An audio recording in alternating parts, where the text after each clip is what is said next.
Halo, bertemu lagi dengan channel Monkey the Garb.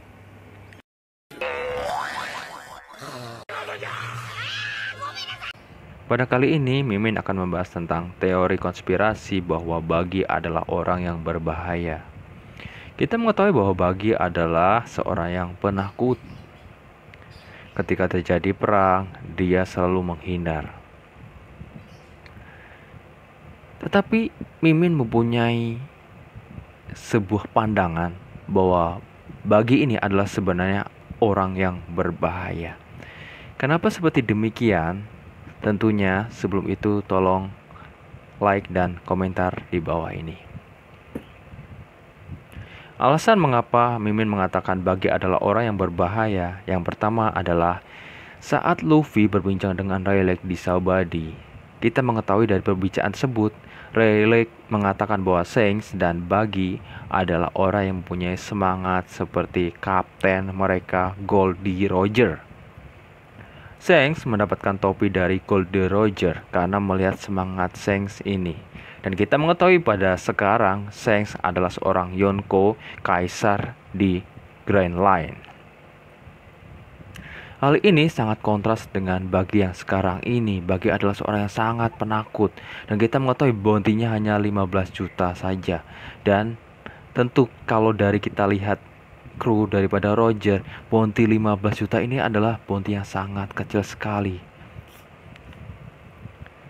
Tetapi kalau kita merenungkan dari kata Rayleigh ini, bahwa Bagi adalah orang yang mempunyai semangat seperti kapten mereka, ini tentunya bukan suatu kata yang mengada-ngada. Tentu hal ini berdasarkan fakta bahwa memang Bagi adalah orang yang mempunyai semangat seperti itu.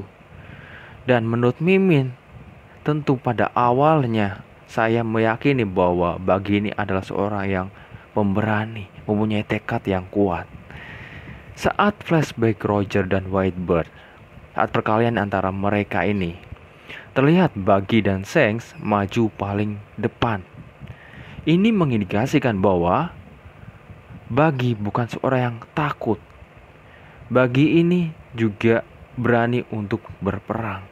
Tapi kita tahu bahwa Bagi sekarang adalah seorang yang penakut. Mengapa seperti demikian? Tentu ada alasan mengapa Bagi menjadi seorang penakut dan kapan Bagi ini menjadi seorang penakut ini. Jika ada yang mengetahui alasannya, mohon tulis di kolom komentar di bawah ini. Alasan yang kedua selanjutnya, Roger merekrut dari nakama yang sangat kuat, contohnya Rayleigh.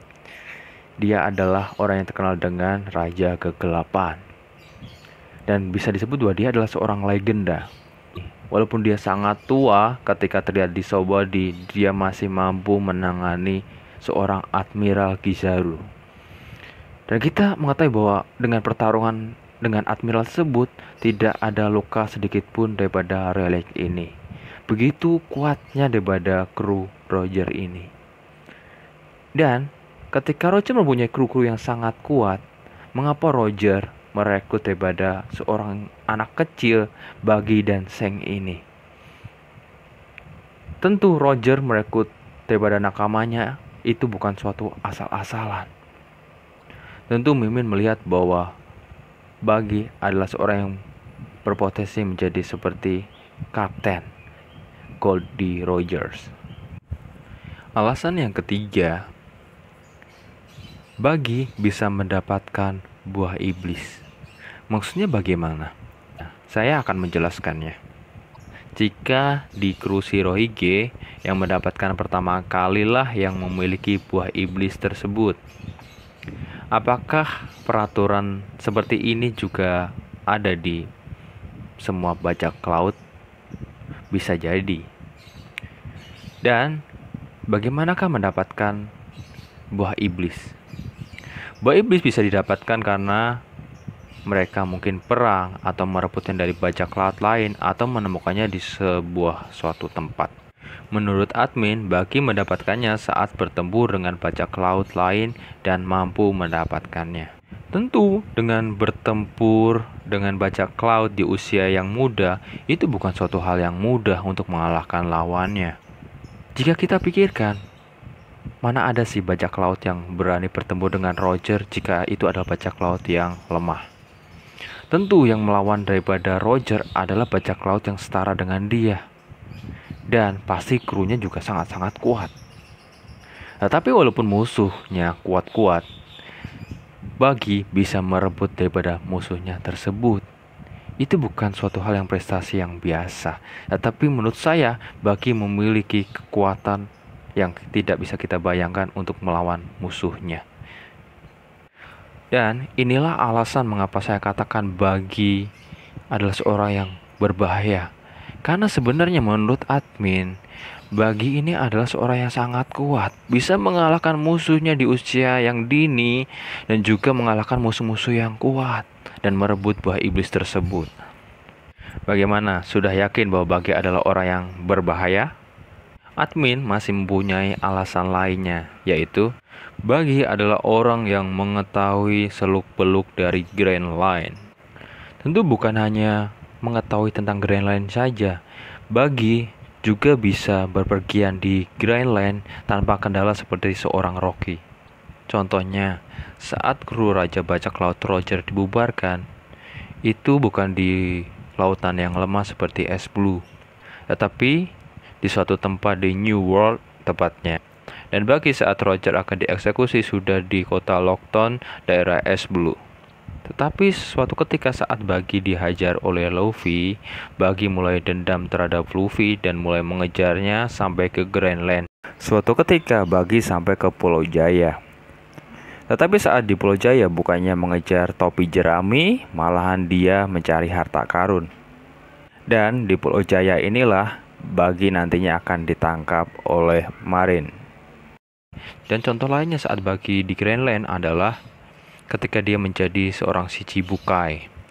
Ketika dia menjadi seorang Shichibukai, dia membuka jasa pengiriman tentara bayaran yang terdiri dari bajak laut kuat seperti raksasa Hajrudin dan tahanan Impel Down ke seluruh dunia. Dan markasnya pun kita tahu bahwa itu adalah di salah satu tempat di Grand Line bernama Karai Bari.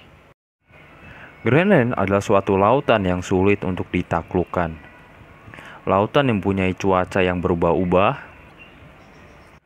Lautan yang dihuni oleh bajak laut yang kuat seperti seorang Yonko. Tetapi si Buggy tetap eksis di dunia baru ini. Kalau dia bukan orang kuat, bagaimana dia bisa bertahan di Grand Line ini? Dengan kekuatannya yang kuat, pasti dia juga berbahaya bagi bajak laut yang lainnya. Tentu masih banyak alasan lainnya yang mengindikasikan bahwa Buggy adalah orang yang berbahaya. Contohnya, dia juga mempunyai kru-kru yang kuat dari tahanan Impel Down. Tahanan di Impel Down yang perlu kita ketahui adalah bukan tahanan dari tingkat pertama atau tingkat kedua, karena tahanan tingkat tersebut ketika mereka keluar dari Impel Down, mereka dihancurkan oleh Magellan. Tetapi yang dibawanya adalah bajak laut di tingkat ketiga sampai tingkat kelima, yaitu bajak laut dengan bounty 50 juta ke atas. Jadi bajak laut yang dibawanya adalah bajak laut yang kuat. Dan ketika dia menjadi seorang Shichibukai, dia terus menambah krunya yang hebat-hebat seperti bajak laut Hajirudin maupun bajak laut yang lainnya. Tetapi tentu nakama sudah mengetahuinya bukan? Maka daripada itu admin tidak akan membahasnya. Demikianlah pembahasan tentang Lord Buggy ini. Mohon like, komen, maupun subscribe di bawah ini.